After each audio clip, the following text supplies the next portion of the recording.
3D Monkey game was released in 1994 for the Super Nintendo by a couple of cheeky f***ers on this side of the pond. This masterpiece was released at a very weird time in the gaming industry, where the SNES generation was in its final years, but competition with Sega was more tense than ever, especially with them having that little blue mouse around.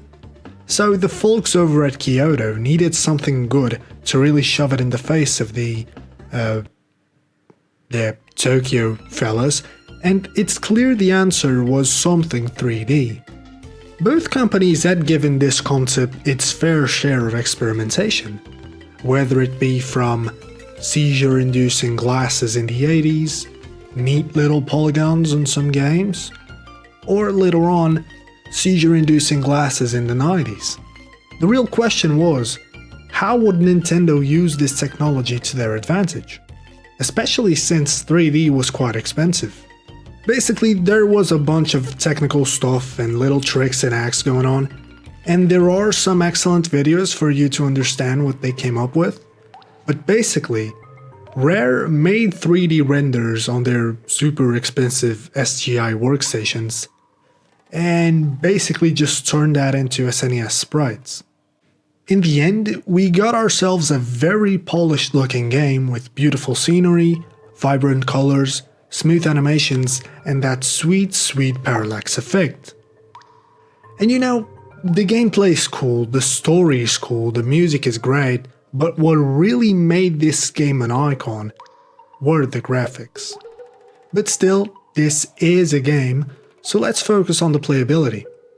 You play as either Big Monkey or Small Monkey, whose name is a bit controversial nowadays. They do pretty much the exact same thing, it's just a matter of who you want to play with, or which one dies first. This is kind of a Sonic Tails mechanic, but if you get hit, you kinda get a second chance by playing as the other character, and you can switch between them whenever you want. Now with that out of the way, we should talk about the most important thing in the game. And no, it's not bananas, it's barrels. Besides being a cute nod to the classic, the barrels in DKC are extremely useful. They're your extra character, your checkpoint, your big crazy ass cannon, and just a general way to defend yourself. Defend yourself from whom? The various animals. Not all of them, some of them are your friends like the rhino and the happy fish and the bird friend, but yeah, most of them want you dead, whether it's snakes, evil bird, beaver, bee, crocodile, and yeah, that's about it.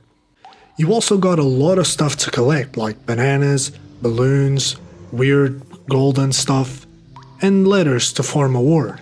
That's right, Donkey Kong Country, the first mobile game ever. Ooh, okay, this part is really good. To me, it's better than everything I've mentioned.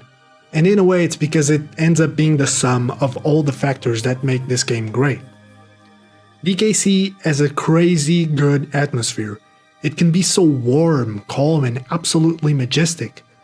This is, of course, helped by the music of the legendary David Wise, as well as the little sound effects we hear from the jungle every now and then. To me, it's absolutely insane how Nintendo's control of the SNES evolved in just 3 years.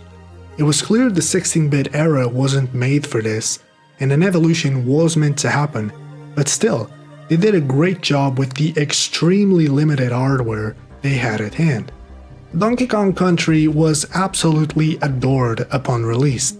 It even got its own commercial here in Portugal, which was quite rare, since we were more into Sega at the time.